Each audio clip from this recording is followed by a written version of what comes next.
ऋतू, मधुरा कशी आहे ग? कशी असणार? कामाच्या प्रेशर मध्ये मी विसरूनच गेलो. आपल्याला त्यांच्याकडे जायचं होतं ना. मी जाऊन आले तिच्याकडे, पण मला फक्त एवढंच म्हणायचंय की त्या दिवशी एवढ्या वेळा सांगूनही तू त्यांच्या वाढदिवसाला नाहीच आलास. पण निदान त्या गेल्यानंतर तरी जेव्हा मी त्यांच्या घरी गेले तेव्हा तू माझ्या बरोबर हवा होतास. केदार, तुला आठवतंय तू इंडियामध्ये आल्यानंतर तुला तुझं पहिलं प्रोजेक्ट मधुराने मिळवून दिलं. सुभेदारांचा फोन आला होता. त्यांनी सांगितलंय की खटल्याची तारीख पडली आहे. ताईची केस संपल्यानंतर वाटलं होतं की पुन्हा कोर्टात नाही जावं लागणार. आय नो, पण यावेळी फार वेळ नाही लागणार आणि सगळ्या गोष्टी क्लिअर आहेत. आपल्याला फक्त तिथे जाऊन साक्ष द्यायची आहे आणि निकाल काय लागणार आहे हे पोलिसांपासून आपल्यापर्यंत सगळ्यांनाच माहिती आहे, हो की नाही?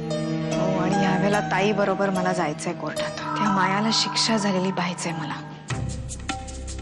आजी आजी ये आजी आजी.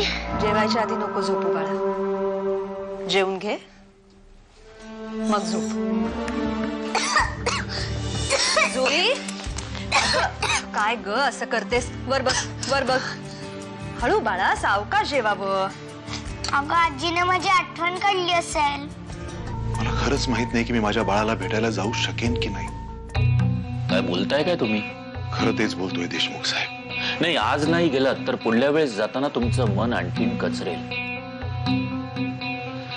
आणि तुमच्या बाळाला भेटण्यात गैर काय आहे? जशा काही गोष्टी हिसकावून नाही ना घेता येत, तशाच काही गोष्टी मागून मिळतही नाहीत. माझं तिच्या आयुष्यात पुन्हा येणं. चल येतो मी. आज जरा घरी जाऊन येशील का? अजून थोडे दिवस इथे राहायचं म्हणतोय तर थोडे कपडे आणि काय काय सामान आणायचं. ठीक आहे, मी ऑफिस मध्ये येताना जाऊन येईन. ओके? आणि घरी गेलास की मग फोन कर, मी सांगते काय काय हवंय. ओके, ठीक आहे. मन कामात गुंतलं ना तर आईंची आठवण कमी येईल. लवकरात लवकर या सगळ्यातनं बाहेर पडतील ते, आणि हे सगळ्यांसाठीच चांगलं आहे, हो की नाही?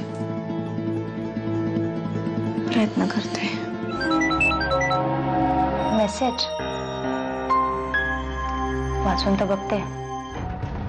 Thanks for being with me. कोण ही शिवानी आणि हिचा काय संबंध केदारशी? आता काय बाई, तूच माझी जाई आणि तूच माझा मोकरा. काय काहीतरी बोलताय? सून आले आता घरामध्ये, काहीही बोलायचं. पण बाकी थँक्स संध्याकाळचा वेळ दिल्याबद्दल. उमा, खर तर तुम्ही बायका थोडासा वेळ दिला की किती खुश होता नाही. मला वाटतं आपल्या ऋतूचं दुःख हेच असावं. नवीन नवीन लग्न झालंय आणि नवरा काही वेळ देत नाहीये. तुला म्हंटल ना उमा की ही पोरं स्वतःच्या हाताने स्वतःचं आयुष्य कठीण करून घेतात. कसं आहे ना केदार, मला सकाळी आणि रात्री दोन्ही वेळेस फक्त तूच भेटतोस. पण आता तुला बाहेर कोणी दुसरं भेटत असेल तर मात्र मला माहिती. बाय द वे, तुझ्या त्या मैत्रिणीचं काय झालं? तिची परवा तारीख होती ना? हो, तिला मुलगी झाली आणि सध्या हीच चर्चा आमची चालू आहे की तिचं नाव काय ठेवायचं. हो, गुड. तू काहीतरी सुचव ना केदार. हे मी काय म्हणतो, या विषयावर आपण रात्री बोलूया. पत्रिकेमध्ये नाव आलंय श, तर मला असं वाटतं की तिचं नाव शिवानी ठेवलं तर.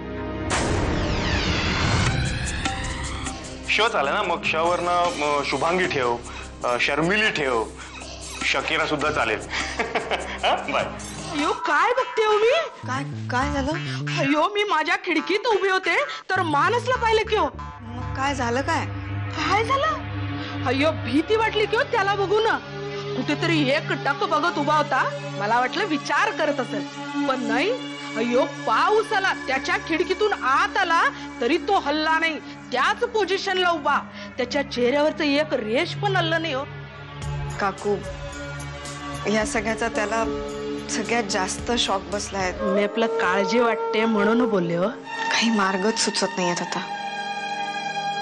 रोहितचेही उपाय संपल्यासारखे झालेत.